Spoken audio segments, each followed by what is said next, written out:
Hello, friends, and welcome back to Malicious Compliance Stories. As Spock once said, it's easier for a civilized man to act like a barbarian than for a barbarian to act civilized. His wife must have known what he's like. This dude decided to make our OP's day miserable, but ended up getting banned. He called me a B word. I got him banned from the store. When I was about 21 years old, I worked at a Dollar Tree.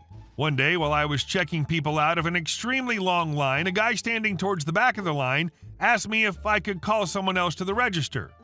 I politely told him that the only other cashier was my manager and she was on her 30-minute break, and that I was sorry it was taking so long, but I was the only one available. He then proceeded to make rude side comments about how slow I was going and how a toddler could do my job. The lady I was ringing out had over $100 in stuff, and how the customers in front of him had so much stuff, so they must be poor. I politely asked him to stop with his rude remarks as I found it offensive, and I was sure the other customers did too. He then proceeded to tell me to F off. When he didn't get a reaction from me, he then proceeded to push the person in front of him out of the way and get into my face, calling me a B word and telling me that he would have me fired from my job. I then asked him to please leave the store because his behavior was inappropriate. He then told me to F off and called me a B word again while throwing his merchandise in my face. He then stormed out. When my boss came back from her break, I told her what had happened and she reviewed the footage and told me he was banned.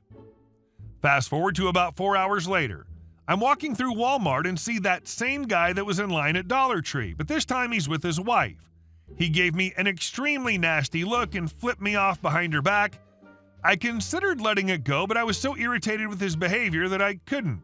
So I proceeded to turn around, walk down the aisle, looking him straight in the face, right in front of his wife, and say, "Due to your behavior and harassment of me and my customers today at Dollar Tree, you are now banned. If you have any questions or concerns, feel free to call XYZ at Dollar Tree," and then I walked away. I could hear his wife chewing him out in the background, asking him what he'd done. The next day I went to work and told my boss what I'd done, so when he ended up calling to complain, she confirmed that he was banned and said that if anyone saw him in there again, they would contact the police and show them the video of his harassment and assault. He never came in again, and wherever I ran into him, he'd avoid eye contact. And our second story. I'm a renter? Understood. So let's start with some context. My mom and I moved into my grandma's house when I was 5. My godmother already lived with my grandma, so she was also part of the household. Firstly, my aunt has never done anything with her life. She liked to say she had to take care of my grandma, but my grandma was a feisty old Mexican lady who happily handled everything herself all the way until she got cancer in her very last year of life. She used my grandma as a crutch to never get a job or really any source of income ever. My mom and grandma paid for this house every year and kept it up and running. Fast forward to me being 22. My mom died of cancer. We knew my grandma wouldn't be able to afford the house herself, so my wife and I stood to help because we felt bad leaving right after my mom died. So for 2 to 3 years, we handled the house taxes, the electricity bill. When the air conditioner broke, we paid to fix that. I also gave my grandma my old car when I got a new one so my aunt could take her to her doctor's appointments and whatnot. I did all this because I was taught to be there for my family by my mom. After those 2 to 3 years, my grandma died, so now it was only our income and my aunt needing to be supportive by us. Again, this is how I was taught family takes care of each other. We felt bad leaving my aunt after my grandma died, so we stayed again. Bought food for her, cooked for her. I even handled all the dishes and house cleaning. I mowed the lawn, I handled any insect issues the house was having, even gave her our recyclables so she could have at least a little money for stuff. So it finally gets to a point where I confront her and say, "Look, my mom helped pay for this house, now I am too. My wife and I want to help you." Notice I said help and not take the house away from you. Make the house nice again. We wanted to get new carpet, fix the broken windows, etc. For this, though, we'd need you to co-own the house with us. We aren't going to put our money into it just for you to sell it and we end up screwed over.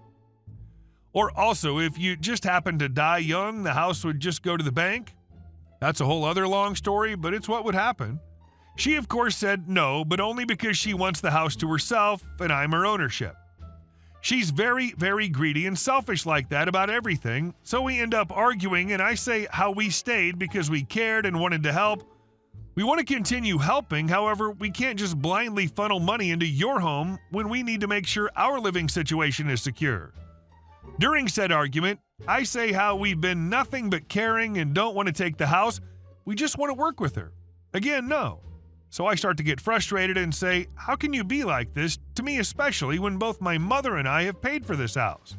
We put more into than she ever has.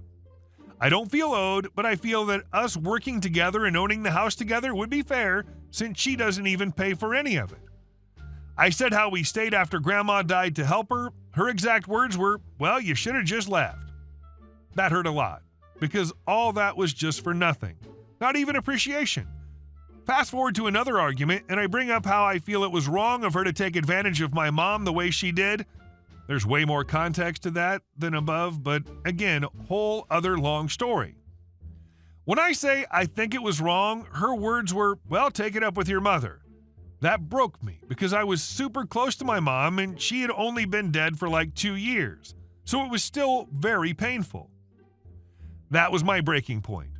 I couldn't help somebody this selfish and hurtful. I told her that it was awful of her to say that this house is ours just as much as it's hers. She said, Christian, you guys are renters. Cue malicious compliance.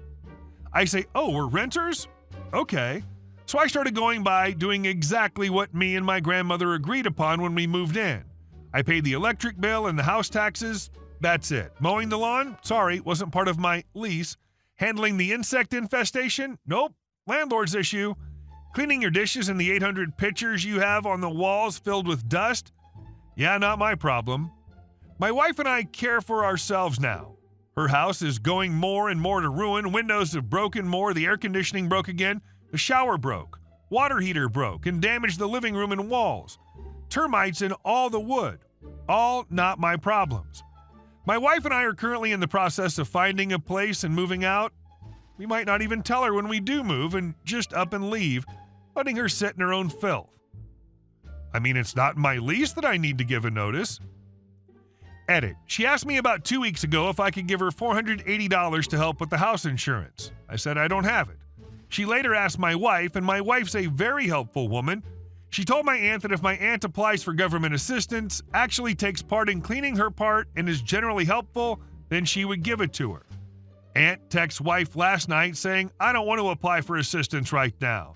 Does this mean you're not giving me the money? Effing infuriating. Edit. So far as the title on the house, here's the story. Back in 2000, our city was declaring the house almost like a historical landmark because the house had been in the city for so many years. It was very beat up though, so they offered to literally rebuild it from the ground up. They knocked down the old one and put up a new one. So apparently the agreement with the city is that after the current title holders die or sell or whatever, they own the house.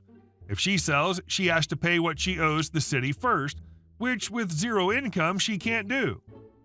Now, I don't know all the details on this, so I'm unsure how true it is. However, it does make me want to deal with it even less, because if I get a lawyer to go through all these hoops just for them to say, nope, it's the city's, then it was all pointless. And our last story. My ex-company owner are angry people are leaving his company. I used to work with my brother for 10 plus years. I didn't apply to his company. I was in a process of getting a new job that time, and my late father asked me to join his new company to help him. I have no share, because family. Cue 10 years of family exploitation, 10 plus hours work time, even in the weekend, unpaid sales bonus due to rough time, overtime because I was the only person who knew the product, still is even after I left. The only perk I got was the salary was good. However, my mental health was starting to crumble. Before pandemic, my brother hired somebody, a lady, to take charge of the operation, and slowly she took over every other aspect of the company. That's another issue and story. In 3 years, she managed to reduce the headcount from 130 people to 70 people with her policies.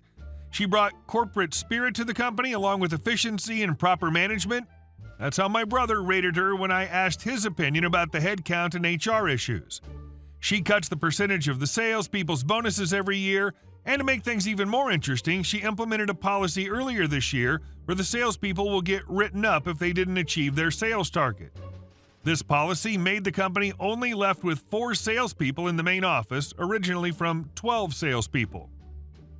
I decided to quit last April to maintain my sanity, and after joining this sub to be slapped with how effed the situation I was in, and decided to open my own business in the same field. On my last month, 11 people resigned as well, and this time brother was triggered because he suddenly realized he has a very low retention of people. I wonder why. The HR already complained to me that they're struggling to find people because apparently the ex-staff has been telling people how bad the company treated their people. The reason of my rant?